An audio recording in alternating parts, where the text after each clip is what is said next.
Viewers আসসালামু আলাইকুম। আমি মঞ্জুর বলছি ইউরোপ এক্সপ্লোরার চ্যানেল থেকে। রোমানিয়া একটা স্বপ্ন। প্রতিটা মানুষই রোমানিয়া আসার একটা স্বপ্ন দেখে, যেরকম আমি নিজেও দেখেছিলাম। এখনও বাংলাদেশের অনেক মানুষ আছেন যারা রোমানিয়া আসার জন্য স্বপ্ন দেখে থাকেন, কিন্তু বরাবরের মতোই জানেন যে বেশ কঠিন হয়ে গেছে। আগের মতো একেবারেই নেই রোমানিয়া আসা, যেরকমটা আমরা আসলে এসেছিলাম বা আমাদের আগেও যারা এসেছিল তাদের ক্ষেত্রে যতটা সহজ ছিল এখন অতটা সহজ কিন্তু নেই। কারণ রোমানিয়া সেনজেন হয়ে গেছে। সেনজেন হওয়ার কারণে রোমানিয়ার অনেক নতুন নতুন টার্মস অ্যান্ড কন্ডিশন রুলসগুলা, ভিসা পলিসি, ইমিগ্রেশন পলিসি, এগুলো বেশ কিছু জিনিস ওরা চেঞ্জ করছে এবং আগামীতে আরও অনেক কিছু চেঞ্জ করবে। সো রোমানিয়াতে আগে যেরকম ভিসা রেশিও ছিল এখন কিন্তু একেবারে ওইরকম অবস্থা নেই বলা গেলেই চলে। কারণ আগের রেশিও ছিল 90+। আমরা যখন আসলে ভিসার জন্য দাঁড়িয়েছিলাম আমাদের সময় কিন্তু 90+ ছিল ভিসা রেশিও। সেই ভিসা রেশিও আসলে 50-তে নেমে গিয়েছে। সত্যি কথা, sometimes it can May very. আসলে এইভাবে ভিসা রেশিও কখনো বলা যায় না, বাট আসলে আশেপাশে যেরকম মানুষের কথা শোনা যায় যে কী মানুষ কীরকম মানুষ রিজেক্ট হচ্ছে, ওরকম চিন্তা করলে আসলে দেখা যাচ্ছে যে 50-60% মানুষ রিজেক্ট হচ্ছে এখন। তো আসলে কারা রিজেক্ট হচ্ছে? রোমানিয়াতে যেই সব কোম্পানিগুলো আসলে আগে ইজিলি ভিসা পেয়ে যেত, যেরকম সাপ্লাই কোম্পানি বলেন, তারপর আপনার নামকা ওয়াস্তে যেগুলো কোম্পানি, ছোটো ছোটো কোম্পানি, এইসব ধরনের কোম্পানিগুলোতে কিন্তু এখন আর ওয়ার্ক পারমিট ইস্যু হয় না। আর ওয়ার্ক পারমিট যেগুলো আসলে ইস্যু হয়েছিল আগে, হওয়া ছিল, তারাও কিন্তু আসলে অ্যাপয়েন্টমেন্ট নিয়ে এই ভিসার জন্য ইন্টারভিউ দিয়েও কিন্তু ভিসা পায়নি। আসলে আমরা যখন ছিলাম তখন তো বাংলাদেশ থেকে আমরা ভিসা কালেক্ট করেছি, আমাদের ইভেন ইন্ডিয়াতেও যাওয়া লাগেনি। ব্যাপারটা অনেক ইজি ছিল, ইট ওয়াজ সুপার ইজি। বাট এখন আসলে ডিফিকাল্ট হয়ে গেছে, কারণ এখন রোমানিয়ার ভিসার জন্য কিন্তু দিল্লি এমবেসি ফেস করতে হয়, ইভেন ইন্টারভিউ পর্যন্ত দিতে হয়। যদিও ইন্টারভিউটা খুব হার্ড কিছু না, খুব নর্মালি থাকে। আমি অনেক মানুষ দেখেছি যারা নিয়মিতই এখন ইন্টারভিউ দেওয়ার পরও কিন্তু আসলে ভিসা নিয়ে রোমানিয়াতে আসছে। তারা কিন্তু আপনার প্রায় ইংলিশ একদম বলতে পারে না, এরকম লোকও কিন্তু আমি পেয়েছি। সো এই ক্ষেত্রে বলবো যে যারা ওয়ারিড হওয়ার কারণে যে ইন্টারভিউ খুব ভয়ানক কোনো বিষয়। আসলে ব্যাপারটা হচ্ছে কি, এখন ভিসা আপনাকে ভিসা চান্সেস কতটুকু সেটা আসলে দেখার বিষয় হচ্ছে আপনার কোম্পানি কীরকম। রোমানিয়াতে এখন কিন্তু বড় কোম্পানি যদি না থাকে, মানে কোম্পানি যদি ছোটোখাটো কোম্পানি হয়, সেক্ষেত্রে কিন্তু ভিসা আগের মতো হচ্ছে না, ইভেন ওয়ার্ক পারমিটই হচ্ছে না। এখন বলা চলে যে আসলে ওয়ার্ক পারমিট এখন যেগুলো বের হবে সেগুলোর ভিসা হওয়ার চান্সেস অনেক বেশি হাই। কারণ ওয়ার্ক পারমিট এখন আগে থেকে অনেক জাজ বিচার করেই কিন্তু বের করে। আগে যেমন গণহারে একেবারে একটা ওয়ার্ক পারমিট ইস্যু হইতো, হ্যাঁ, যে কোনো কোম্পানিতে গেলেই গণহারে একেবারে পাতি ভরে একেবারে ওয়ার্ক পারমিট ইস্যু হইতো। এই ধরনের ওয়ার্ক পারমিট কিন্তু এখন আর পাবেন না।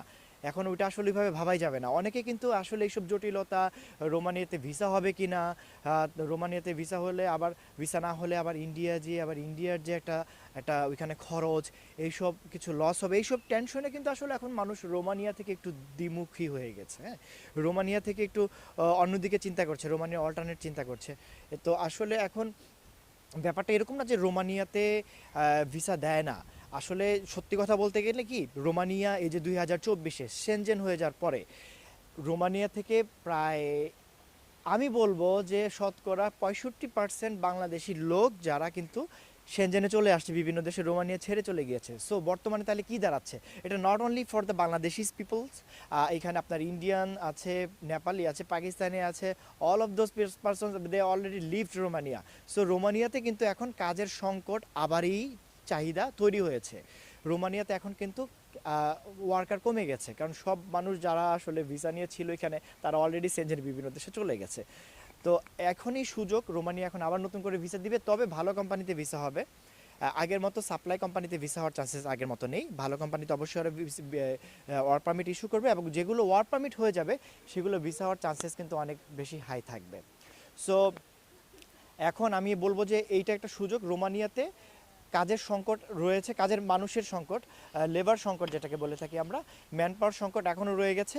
সো আমরা যদি আসলে ইন্টারেস্ট না হারিয়ে, হতাশায় না ভুগে, আমরা যদি কনফিডেন্টলি আবার রোমানিয়ার জন্য ট্রাই করি, তাহলে এখনও পর্যন্ত সেনজেনে প্রবেশ করার জন্য Romania is the best option. কারণ দেখেন, সেনজেনের অন্যান্য যে কোনো দেশে আসাটা কিন্তু অনেক কঠিন তুলনামূলক তো রোমানিয়া। তো রোমানিয়া থেকে যদি আপনি আসলে ভিসার জন্য অ্যাপ্লাই করেন, সেটা অন্যান্য যে কোনো দেশের থেকে ইজি হবে। অ্যাটলিস্ট সেনজেন কোনো দেশে কাজের জন্য আসার জন্য। আর এটা হচ্ছে বুলগেরিয়া, বাট বুলগেরিয়া আসলে এখনো পর্যন্ত আমাদের জন্য খুব ভালো প্রসেস না, এবং Bulgaria is not good for career more than Romania of course. So আপনারা যদি রোমানিয়ার জন্য ট্রাই করেন, আমার মনে হচ্ছে এটা একটা it's the best option for this time. আর সবচেয়ে বড় কথা যেটা বলতে চাচ্ছি যে আমি রোমানিয়াতে খুব ভালো দুটো কাজের অপশন পেয়েছি। একটা কাজের অপশন হচ্ছে যে যেই ডিমান্ড লেটারটা আমি আমার হাতে আছে, সেটা হচ্ছে আপনার কার পার্টস, যেগুলো গাড়ির যে পার্টস, এই পার্টসগুলো ওরা তৈরি করে, এই পার্টসগুলো অ্যাসেম্বল করে। যে অ্যাসেম্বল করার যে কাজগুলো, এগুলো খুব কঠিন কোনো কাজ না। এগুলো আপনি আপনার নর্মালি অপারেট করবে, রোবোটিক মেশিন আপনার সাথে থাকবে, কিংবা হাতের কাজে থাকলে হয়তো বা সেটা খুব সিম্পল কাজ থাকবে, যেগুলো আপনাদেরকে তারা শিখিয়ে দিবে।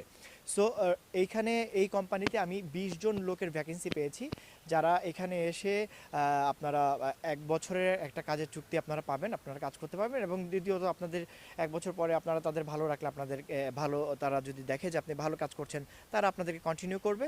আর নয়তো তারা 1 বছর পরে আপনি আপনার মতো কাজ জব চেঞ্জ করে নিতে পারবেন, যেহেতু আপনার কাছে টিআরসি কার্ড থাকবে।